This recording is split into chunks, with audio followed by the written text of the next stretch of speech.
halkani waa BBC oo idin kala hadlaysa mawjadaha gaagaaban efamyada waxaad naga heli kartaan magaalooyinka qaar internetka ciwaankeenu waa bbcsomali.com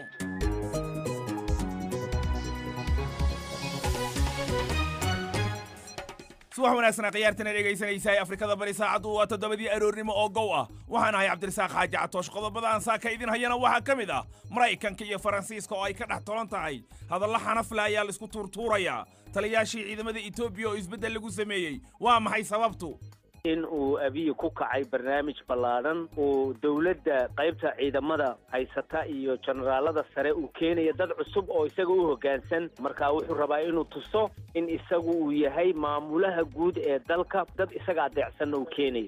saynis yahano horumar ka gaaray daweynta kansarka yaad u malaynaysaa inuu koobka adduunka ku guulaysan doono wiil Soomaali ah oo tartanka Quraan akhriska ku guulaystay haddaad maqli jirtay webi biyo loo doonto saaka waxaan idin hayaa webi xaaba iyo qoryaba loo doonto geedaha waxa weeyaan dhowr noocood bay u kala baxaan qaar waa la shitaa qaar hadii guryaha lagu dhisaa ilaa aniga hadda waxaan degnahay goday 27 sano 27 ka sano waan ka shaqeystaa weligaas aan ka shaqeystaa irsaaqadis ilaahay iga siiyana waan kala baxaa barnaamijka waxa soo saaray Ahmed Mursal Hussein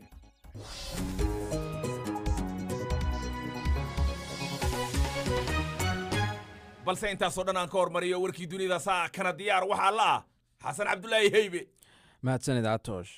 madaxweyne Trump iyo dhigiisa dalka Faransiiska ayaa isu jeediyay eedeymo kulkulul oo ganacsi ka hor shirka 7 dal ee dunida ugu dhaqaale badan ee G7 oo Kanada ka dhacaya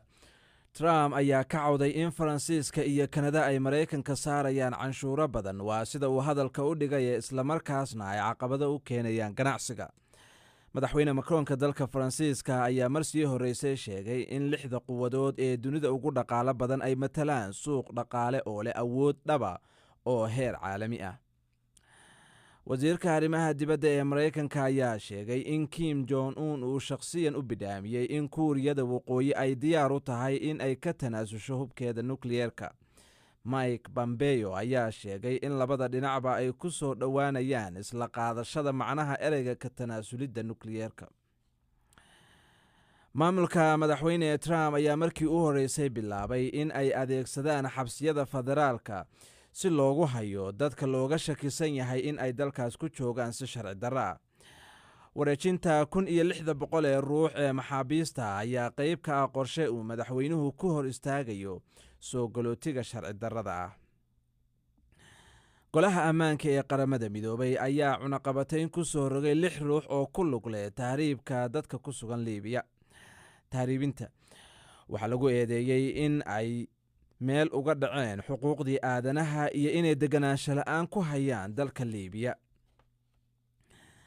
dawladda Ghana ayaa sheegtay in ay kala dirayso xiriirka kubadda cagta ee dalkaas kadib markii muuqaal laga duubay mas'uuliyiin u dhashay galbeedka Afrika iyo Kenya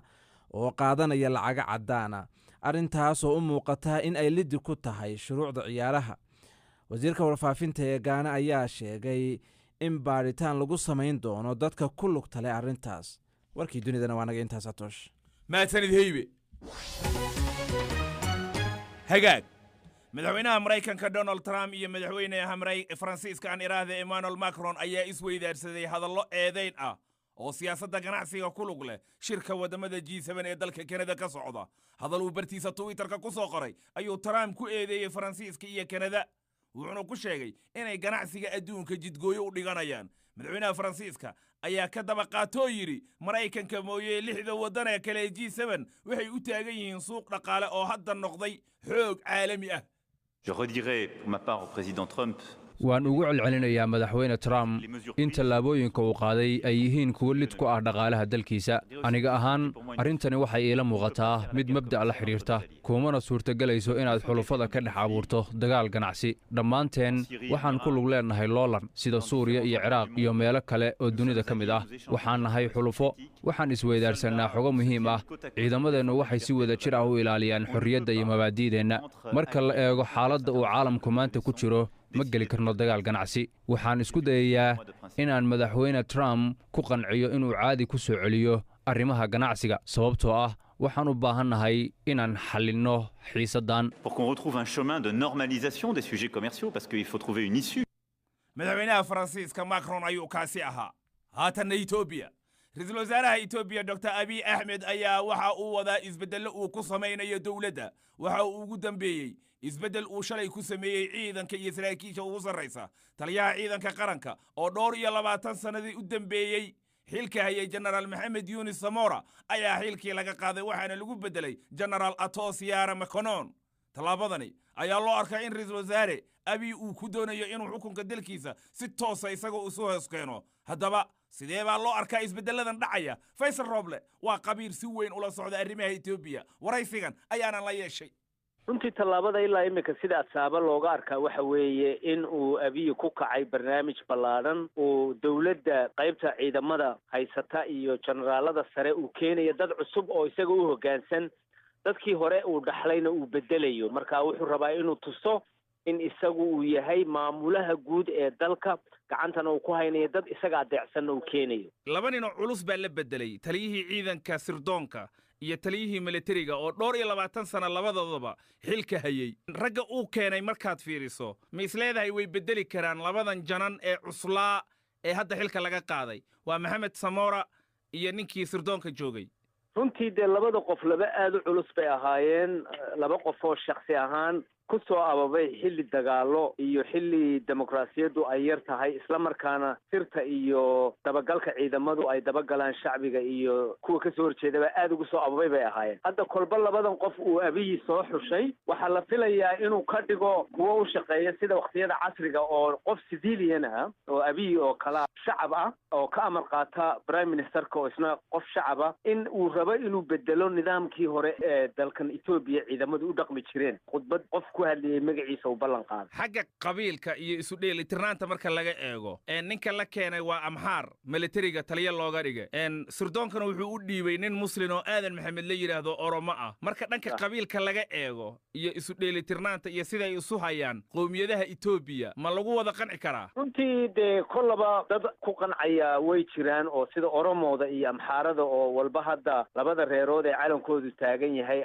waa ku qancayaan. lazman qolada tigreega aad iyo aad bay uga xanaaqayaan because samora ninka la odhan jiray waxa aad ay xulifo u ahaayeen malla zinaawe. marka in samora la geliyo howlgab isagoon diyaar u ahayn, weliba sidaan warka ku hayo isagoon lala tashan ayuunbaa korka laga saaray. saddexdaa kooxoodeen magacdooda sheegnay siyaabo kala duwan baa loo arkaya. ha laakiin ninkan militariga haystay maxamed samora yunis dhowr iyo 70 jir buu ahaa baa la yidhi howlgab buu ku dhowaa. shaqo awal aynu ku naqaanay Ethiopia may ahayn qofku inuu da' gaadho oo isla markaa la khaarijiyo. hadday taa tahay beri hore la khaarijin lahaa markuu 60 gaadhay ayaa la bedeli lahaa. laakiin hadda waxay kutusaysaa maamulka uu abiy rabo inuu gacanta ku qabto Ethiopia dad isaga sawirkiisa ka muuqda, isaga la jaan qaadaya, isaga u adeecsan, mabdi'iisana wata inuu ku bedelo meelaha weliba muhiimka ah halboolayaasha sida ciidamada generaaladooda. isbeddelkan ciidanka lagu sameeyey saameyn intee la egay gobolka Soomaalida ee dowlad deegaanka ku keenaysaa Faysalow? horta runtii haddii aynu taariikh Ethiopia qaadno waxa weeye gobolka Soomaalidu ilaa 60meeyihii gobolka wuxuu ahaa ciidamada Ethiopia qaybta ugu xoog weyn ay degan tahay third division ama divisionka saddexaad oo ugu technical badnaa, ugu hub badnaa, ugu commandos badnaa gobolka Soomaalidu deganaa. wax badan iskama bedelin ilaa 90meeyihii iyo 2000 aan ka ahayn intii hadda la sameeyey ciidanka gaarka ah ee liu police-ka Soomaalidu u taqaano ama nabadgelyada gaarka ah kaasoo la wareegay amniga dalka ama ha noqoto xuduudada sidii loo soo xiri lahaa ama ha noqoto amniga gudaha. marka 7 sano ugu dambeysay ciidamada federaalka Ethiopia ka jooga gobolka way sii yaraanayeen. labada buureed ay magaalada u dhaxayso tan garab case iyo tan gureyska. tan gureyska waxa deganaa ciidamo mechanized oo tankanya la yiraahdo ama kaarayaal ku dagaalama. garab casana waxa deganaa ciidamo isku dhafan. labadiiba waa la bedelay. kan garab casana hadda waxa laga dhigay xafiisyo madaxtooye iyo goday oo kale ciidamo aad u badan oo isku dhafan, kuwa cirka, kuwa lugta iyo kuwa taankiga ayaa deganaa. ayana hadda sidii hore maaha, waxaasoo dhan waa laga qaaday. waxyaabaha kale arrintaa la raacin karo waxaa ka mid ah magaalada caanka ee Qabri Dahar oo Kifladoor ama waxa la yidhaahdo ciidamada huwanta ay deganaayeen in xeryahoodii maanta loo rogay meel hawlo lagu qabsado, shacbiguna gacanta ku haystaan. intana waxay dhaceen runtii inta liu police-ka ciidamadooda la xoojiyey. faysal rooble oo ah qabiil ka faallooda arrimaha etoobiya ayuu kaasi ahaa qodobkaasi isbedelada etoobiya ka dhacaya waxaa fikirkiisa ka soo dhiibtay faarax bashiir gaalka ayuu joogaa wuxuu yidhi isbedelka lagu sameeyey taliyaasha ciidamada etoobiya runtii waxa uu ka mid yahay isbedelada siyaasadeed ee waddanka oo dhan ka socda waxay ila tahay in lagu bedeli doono taliyaal hawshooda si fiican u guta maxamed xareed khayre wuxuu joogaa isla gaalkacyo wuxuu yidhi waa wax wanaagsan oo wax badan soo kordhin doona isbedelka lagu sameeyey saraakiisha etoobiya iyadoo baryahan dambe tallaabooyin wanaagsan uu ra'iisul wasaaruhu samaynayo b b c waxaad ka heli kartaa wararkii ugu dambeeyey ee soomaaliya iyo caalamka oo dhan maalin walba waa hagaag halkaad weli nagala socotaan waa b b c barnaamijkii subaxnimaan bartanka kaga jirnaa anigoo catoosha ayaana idiin daadihaynaya haatana maraykanka wiil ka tirsan soomaalida ku dhaqan dalka maraykanka ayaa ku guulaystay tartan caalami ah oo quraan akhris ah oo loogu tartamayey 100 waddan dad ka socday kana dhacay imaaraadka ilaa 100 waddan ayay dadkan isaga yimaadeen baa la yidhi waana tartan ay imaaraadku sanad walba bisha ramadaan soo qaban qaabiyaan waa axmed burhaan wariyaha b b c da ee maraykanka maxamed xaaji xuseen ayaa axmed iyo aabihiisba markii ay ku noqdeen dalka maraykanka la kulmay wuxuu ku hormaray axmed oo uu marka hore weydiiyey markuu tartanka qur-aanka ku guulaystay sida uu dareemay aad baa u faraxsanaa ka warran tartankaasi maxaad kala kulmantay maxaad ku aragtay tartanka kole aad buu aadka wadamooyin badan baa ka soo qaybgelaya boqol way dhaafeen wadamooyin ka soo qaybgelaya alxamdulilah inuu ilaahay goolkaasi siiyey maantay alxamdulilah marka minnesota markaad ka tegaysay waddanka maraykanka aad ka tegaysay rajadaadu sidee bay ahayd saas muu malayn inaa soo qaadi doono kas dad badan baa ka soo qaybgalaya tartan oo meewo baa laga imaanaya imtixaano badanaa soo qaaday dadka u fiican beledkaas imaanayeen musaabaqada tartankaasi dhallinyaro soomaali oo kale oo sidaadoo kalaha ma ku aragtay kolley dad badan baa is aragnay oo soomaali oo wadamooyin badan matalaya oo soomaali aslan ah waddankii soomaaliya tartanka aan matalaynin laakiin waxay matalayeen waddamo kale waddankii soomaaliya ma ku aragtay dadku tartamayay soomaaliya ma ka imaanin wiilka cajmaan buu ka imaanaya laakiin imaaraadku deganaa laakiin wiilka soomaali waaye soomaaliya matalaya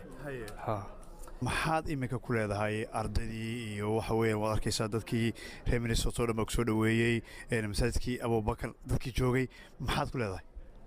qur-aankana sharafno ah qur-aankaa la sii daynin iyo sunnada tartankan waxaad is leedahay waad ka faa'iidaysatay ama waad ku aragtay waana ku anfici doonaa muxuu yahay caadiya cusubaa ka qaaday inuu qur-aanka inuu dad badan darajadooda qaado bartay marka intaa joogay dubai bal ka warran adigana waad la socotay qorsheel maxaa ku baxay intii tartan ku socday wallaahi waxay baxay tartankudeed waxaa ka soo qayb galay dowlado badan guushu inay ku raacaysa nin og ma jiro qof walba laakiin guusha wuu iska rajaynayey axmed wuxuu matalahayay dalka maraykanka non only minnesota inuu matalahayay dalka maraykanka oo dhan buu matalahayay muslimiintiisa iyo inta aan muslimiinta ahaynba wuu matalahayay waxay noqotay marka tartankii tartan adag 104 dal baa ka qayb galay oo dunida ka kala yimid oo dowlado badan ka kala yimid oo dowlado soo diyaariyeen marka guul bay noo hayd inaannu soo qaadno annagoo maraykana inaannu soo qaadno guushaasi marka aad baan ugu faraxsanahay aniga iyo communitiga iyo shacabka maraykankaba waa guul soo heetay wiilkaad dhashay ee magaaladan minnesota aad ku koraysay ead ku barbaarisay adigii hooyadii inuu tartankaasoo kala gelayo oo weliba qur-aan akhriska uu ku qaadayo marna ma ka fikiraysa wallaahi horta qur-aanka waa wax mucjiso wax wal meel walba lagu baran karaa dadku say u arkaan maaha laakiin waan iska riqibnay rajo inuu tartan ka qayb geli karo laakiin dee guusha mar walba waa un iska rajo maahan oo guul adigu aad meel dhigan kartaa ma jirto maxaa kugu dhayaad odhan kartaa inaad wiilkan aad ku koraysay maraykanka qur-aan akhriska noocaasa uu barto maxaa adig kugu dhayay intayse kugu qaadatay wallaahi muddo badan bay qaadatay dee arday waa taqaanaa dee qur-aan ta bilaabay baranayo waa waxbarashadoo dhanba horta waa wax adag oo maaha waxbarasho wax ciyaara maaha waa inaad macallimiin qualifieda heshaa waa inaad heshaa dad waxaan yaqaano aqoon ula wax bari karo ama iskuul ha ahaato ama qur-aan ha ahaato waa inaad macallimiinta heshaa alxamdulilah waxaanu helay macallimiin iyo macallimiin qualified ah oo qur-aanka maaragtay khibrad ula oo bari karta ciyaalkeenna maanta waa hay joogaan gobolladeenna maraykanka way joogaan waana mahad ilaahay inay maaragtay qaadaan tartanada caalamiga ah kuwa kalena way qaadi doonaan non only axmed kuwa kale u rajaynayna inay qaadaan burhaan maxamed cilmi ayuu kaasi ahaa waa aabbaha dhalay axmed burhaan oo dhowaan ku guulaystay tartan qur-aan akhrisa oo duway lagu qabtay waa hagaag haatanna dalka gaana dowladda gaana ayaa sheegaysa inay kala dirayso dhammaan howlihii kubadda cagta ee dalkaasi kadib markii ay soo baxeen fadeexado la xidhiidha nidaamka kubadda cagta dalkaasi gaar ahaan lacaga laaluusho ah oo la sheegay inay qaateen madaxda xidhiirka kubadda cagta thomas nandi ayaa faahfaahinta ka diray waa kan heybo ila fadhiya dowladda ayaa sheegaysa in ay guddi ku meel gaara u saarayso in ay maamulaan howlaha kubadda cagta ee dalka gaana wasiirka dhallinyarada iyo ciyaaraha ee dalkaasi aysa qasimi ah ayaa laga soo xigtay isaga oo sheegaya in la kala diray xiriirka kubadda cagta ee dalkaasi si ku meel gaara arrintaas ayaana noqonaysa inay saamayso tartamada gudaha ee kubadda cagta ee hadda socda iyo weliba kooxda qaranka ee dalkaasi wasiirka warfaafinta ayaa sidoo kale sheegay in booliisku ay baadhayaan saraakiisha lagu eedeeyey musuq maasuqa amuurtani waxa ay sharaf darro ku tahay anshaxa ciyaaraha ee xidhiirka kubadda cagta ee dunida dowladduna waxay la xidhiidhaysaa xidhiirka kubadda cagta ee afrika iyo xidhiirka fifa baarlamanka dalkaasi gaana ayaa sidoo kaleete sheegay in uu arrimaha musuq maasuqa baadhayo tiro saraakiisha ciyaaraha ayaa laga duubay iyaga oo qaadanaya lacaga laaluusha waxaana laga sameeyey warbixin ay la cajabeen dad badan oo gaana ku nool aad baad u mahadsan tahay heybe haatanna muqdisho inta badan xilligan oo kale ciidda ramadaan ayaa waxaa jira dad Soomaali ah oo juhdi badan geliya in laga farxiyo carruurta agoonta iyo kuwa ka soo jeeda qoysaska saboolka ee aan awoodin inay carruurtooda ciid siiyaan hay'adda Soheda oo ah jamciyad maxalli ah oo ka shaqeysa waxbarashada iyo horumarinta bulshada kaalmaysana dadka aadka u liita ayaa haatan ururinaysa tabarucaad lagu ciid siinayo carruur gaaraysa 400 oo qof xildhibaan Yuusuf Xayle Jimcaale waa aasaasaha jamciyaddani wuxuu u waramay Fardowsa Maxamed Cilmi والله واحد أنا عم أساسني عن أبو بنين بدك بنير في أقومة الصومالية عن أودين إلى عيدان عم بوحي كل عيدان أنا هيسن لا أفر بقولوا عنو عربنا عن كفر حنو بطلام يرى عن قرنا عن لعيدنا أقومة البنير تبين كم تلاقي كوريجيا على الجزيرة كوريجيناين $2 قرن لعكت سعرورنا لا أفر بقولوا عنو عربنا أنا نعيدين لكن أنت جارتين عنو عيديننا الحمد لله سنة البنا وعيدينا من البور رمضان وقوس سودان أفرسينا مركا سنة كانت إلى 400 قويس أنا أفرسينا عندنا وحاربنا أن نعيدينه إلى 400 عنو مدة الصوماليات يعني تعرورنا تبعدنا وأن نعيدينا إن قاب نوعها ياد كسو حلتان عرور تأدو إيبسان درك عيدة والله أظن إنه يهي إنه بنير يهي وحين تصنع دير dad oo aan awoodin inay ciidi karaan marka agoon iyo danyar waa ku xunaa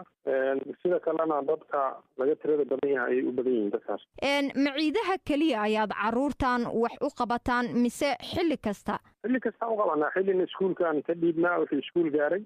ciidana waan ka bixinaa ramadaankana qoyskiisaan afursiinaa intaas ka badan ma awoodno intaasna soomaalidan ka aruurinaa wax fan caalami oon helna ma jirto ganacsatada iyo siyaasiyiinta iyaan taageeraan iyo haweenka soomaaliya culamada diinka caruurta haatan hay-addu gacanta ku hayso oo dhanka waxbarashada ay ka caawiso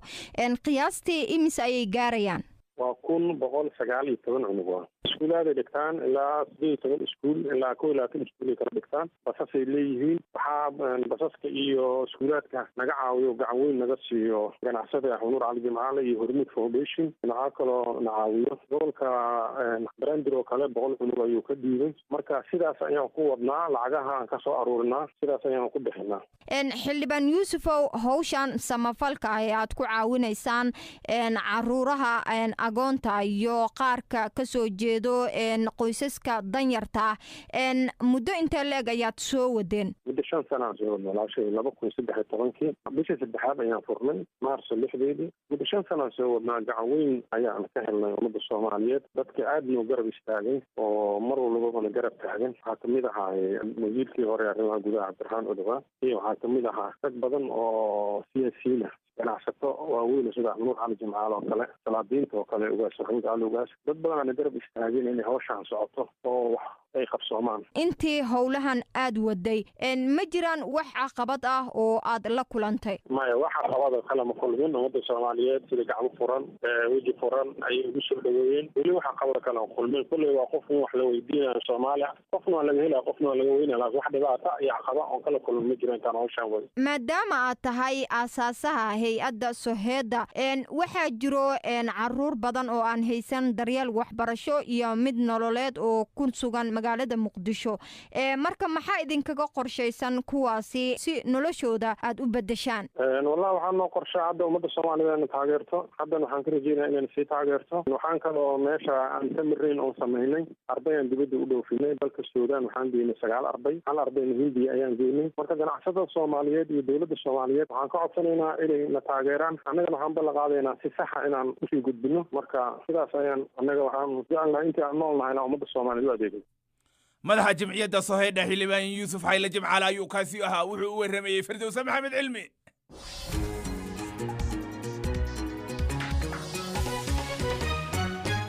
haatanna goday dhegaysta haddaad maqli jirtay webi biyo loo doonto saaka waxaan idin hayaa webi xaabo ama qoryo loo doonto magaalada goday waxaa mara webiga shabeelle dad baa intay subaxii ku kalahaan webiga biyihiisa qoryaha iyo xaabada iyo geedaha ay wadaan ayay soo aruuriyaan deedna xaabo ahaan ayay dadka oga gadaan waa sheeko cajiib ah cabdinaasir sheekh maxamed xikam ayaa inoo haya wuxuuna la sheekaystay kulmis maxamed aadan oo ah 70 jir webiga xaabada ka gurta halkan waxaan ka qabannaa webiga ayaan qaaqada ka qabsannaa qoolaaf bah la yidhaahna waan ku qabsannaa danna way noo geysay qoolaafku waa maxay qoolaafka waxaa weeyaan geed hankool ah weeyaan hankool gadhla baan ku qabannaa oo aad u dheer ayaan habeenkii ku qabannaa tooshna waan wadannaa iyo xaaska haddii silaa yidhaaha waan aragnaa indhihiisa gaduudkaan arkaynaa tooshka markaad ku qabataan tooshka markaan ku qabanna baan aad u aragnaa oo indhihiisaan aragnaa waana tif iyo xaaska ilaahana naga haayo ilaahay irsaaqadda meesha inta ilaahay baa nagu irsaaqsanhayo wixiis ilaahay naga siiyana waan kala tagnaa maxaad ka heshaan maalinkii markaad sidan oo kale aad wax u soo gurtaan markaan sidan oo kale wax u soo guranno waxaan ka helnaa ninkii u yar wuxuu ka helaa 2 kareeto oo xaaba ah yuu ka helaa ninkiibu 2 kareeto imsaa la siiyaa waxaa la siiyaa 2 kareeto 350 waa iska nasiibeysigaas annaga intaasaa dan noo amarka oon ciyaalka ku beelannaa waa side maalintii baa ka khatar yar baad moodaa maalintii maxaad aad uga shaqaysan weyday habeenkii baan shaqaynaa oo dhafar baan ku jirnaa dhafarkaasayta la'aliyeed baan u shaqayn karaynin waan isku dubaridaynaa marka annaga waaga markuu bariyo alaabadaasaan isku dubaridaynaa geedaasaan hagaajinaynaa sida hadda aragta adiga ayaan u hagaajinaa marka waan iibinaa maalkan aad idinku yimaadaa dadka gata mise magaaladaad ugu geysaan dadka magaalada halkan buu noogu yimaadaa webiga korkiisuu noogu yimaadaa dadka magaalada qaarna haddii silaa yidhaha magaaladan geynaa oo magaaladan ku gadannaa tan magaaladaasa naagi iib badan midda halkan ah waxyaabaha ugu badan ee lagu isticmaalo geedahan waa maxay geedaha waxaa weeyaan dhowr noocood bay u kala baxaan qaar waa la shitaa qaar haddii ilaahay raanli ka ahaado waxaa weeyaan guryaha lagu dhisaa waa sidaas geedahan misanaad ka shaqaynaysay ilaa aniga hadda waxaan degnahay goday 27 sano 27 sano waan ka shaqaystaa webigaasaan ka shaqaystaa irsaaqadiis ilaahay iga siiyana waan kala baxaa oo geedahanuuna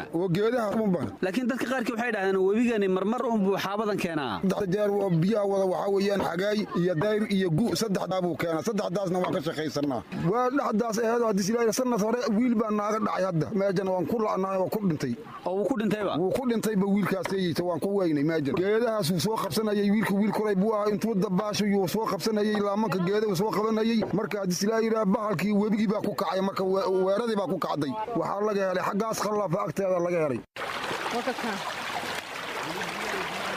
magacayga oo saddexan sinji bandaaskayd sane ayaa liiyi habeenkiina waan imaadaa maalinkiina waan joogaa un 12 maalinkii kule bartan baan jooga waan iska qabsadaa un xaabada waxaad qabanaysana waa geedahan webiga wado waa geedahan webiga wado ama guryo lagu dhisyaa iyo iska gadaytaa iyo shaq shidanaa wax alla waxay noo noqoto madaxa waxa ku saaran toosh weyn baa madaxa ku saaran toosh baa ii saaran oon ku qabsan habeenkii ku aftiinsadaa adigu qof dumar tahay meen arrintan dhib badan ku ahayn dhib way ugu tahay yaa ii bedel dhib way ugu tahay waana bartay waana ka shaqaystaa wana haystaa ciidan quman ma haysto u dheer baad wataa halka dambe maad ka istaagtid odushun ku soo qabatay si xaasku kula tagay maya laanta ay dhaafi lahaydaan qabsan nafteedan u helwin marmarka qaarkood ma jirta geed weyn intaa soo qabsa istiraahdo inuu webigiiba kugu rido habeen hore wuu igu riday magacaygu saddex waa liiraa cabdiyar cusmaan jaaboole cabdiyarow bal ka waran halkan aan joogno saaka waa webiga qarqarkiisii waana salaada subax agteeda wallaahi walaalow saacadan meesha aan joogno ma taqaanaa maxay hunguri baa naga galay ma taqaanaa maxay sideen shalay u nimid ilaa waqtan waan joognaa waxaan joognaa tulyoonkaan ka raadinaa warbixintaasi waxa ay u dambeysay cabdinaasir sheekh maxamed xikin warbixin uu ka soo diyaariyey goday oo dadku ay xaabada webiga u doontaan waa sheeko la yaab leh hagaag saynisyahanada ayaa horumar weyn waxay ka gaareen dagaalka kansarka maskaxda iyagoo adeegsanaya tallaal cusub dawadan hadda jirta waa inay qaybta jirka gaar ahaan ka saartaa kadibna waxaa la adeegsadaa dawooyinka kiimikada balse tijaabadan waxaa la isticmaalayaa difaaca jirka oo keliya tani waxay kordhisay ayaa la leeyahay nolosha bukaanka ugu yaraan 6 bilood maxamed xaraare ayaa inoo haya waa burada halista ah ee glioblastoma 3 sano ka hor ayaa laga helay maskaxda Nigel iminka waxay u muuqataa inay ka suushay ma aragno wax caddayn ah inay bura fadhido ama soo noqon karto Nigel waa bukaan ku jira cisbitaalka King's College ee magaalada London waxaa halkan si tijaabo ah u qaadanaya talaal in ka badan 300 oo qof oo isxilqaamay waxaa jira sheekooyin argagax ah heerka badbaadaduna aad ayay u hooseysaa sidaa daraadeed caawimaad kasta waa wax wanaagsan oo aad doonayso inaad qabsato oo aad la ordo aad ayaan u nasiib badanahay inaan ka mid noqdo kuwa ugu horeeya tijaabada helay dawadan ayaa la leeyahay waxa ay kordhisay xilliga difaaca iyo badbaadada mid ka mid ah 3 bukaan ee qaatay ayaa badbaaday muddo 40 bilood ah iyadoo ay qaar 7 sano ka badan ku nool yihiin haddaba dawayntani sidee bay u shaqaysaa marka ugu horreysa dhaqaatiirta qalliinka ayaa burada ka saaraya bukaanka dabadeedna waxay ku qasayaan unugyo ka mid ah habdhiska difaaca jirka kolka unugyada difaaca ayaa baranaya buradan kansarka ah waxaana u sahlanaanaysa inay iska difaacaan unugyada ayaa loo samaynayaa tallaal shakhsiyadaysan oo qaas u ah bukaan kasta oo qaata burada waxaannu u saarnaa sida ugu macquulsan si aannu u helno dhammaan borotiinka iyo intinjanka kala duwan si loo baro habdhiska difaaca jidhka waa dawo khaas u ah bukaanka wakhti cayiman Kat Charles kama mid noqon dadka nidaamkan ka qayb galay 3 sano ka hor ayay tallaalka iibsatay islamarkaana qaadatay 6 biloodba cirbad kordhin ah ayay qaadataa ilaa iyo iminka wax raad bura ah lagama helin wiilkayga Jacobna waan korsan karaa reerkaygana waan hayaa waxaan caddayn u ahay in daawadani ay ku badbaadin karto oo ku badbaadin karto wax ka badan 6 bilood in ka badan 3,000 oo qof ayaa sanadkiiba dalkan UK buradan glioblastoma laga helaa sidaa awgeed tallaalkan ayaa noqon kara tallaabo weyn oo looga hortagi karo kansarkan maskaxda gala maxamed xaraare aad buu u mahadsan yahay haatanna ciyaarihii kooxda Liverpool ayaa waxay qarka u saaran tahay ayaa la yiri wiilka Faransiiska u dhashay Nabil Faqri inay soo iibsato lacag gaaraysa 60 milyan oo euro ayaa ninka lagu doonaya waa adduun lacageed alla maan kubadda iska bilaabo waa 24 jir kooxda Lyon ayuuna kabtan u yahay hadeerna xulka qaranka Faransiiska ayuuba ka tirsan yahay Jurgen Klopp tababaraha kooxda Liverpool ayaa ninkan 24 jirka indhaha ku hayay ayaa la yiri koobkii adduunka haddii aan aadno 7 maalmood oo keliya ayaa ka harsan balse kooxdii Ingiriiska ahayd ayaa la leeyahay rajadeeda waaba 4% hadda waa 4 oo keliya inay koobkaasi ku guulaysato kooxaha waxa ay kaga jirtaa baa la yiri kooxaha rajadooda inay fiican tahay la sheegayo lambarka 8aad Brazil Spain Jarmal Argentina Faransiiska Colombia iyo Peru ayaaba ka rajo fiican baa la yiri kooxda sida weyn rajadeeda loo sheegay markii la sameeyay saadaalinta waa Brazil oo la yiri 100% in badan ayay rajadeeda fiican tahay Spain baa ku xigta waliba Ingiriiska aan idin sheegay waxay isku aadan yihiin Tunisia Panama Belgiumka wahagaag koobka adduunka ha moogaanina idaacadii intaasaan ku soo qatimaya waxaa soo saaray Axmed Mursal Xuseen warka waxaa inoo akhrinayay Xasan Haybe anigu waxaan ahay Catoosh dhammaan bahdii BBC oo isku duubanna tan iyo kulankeena kan xiga waxay idin leedahay sidaas iyo nabadgelyo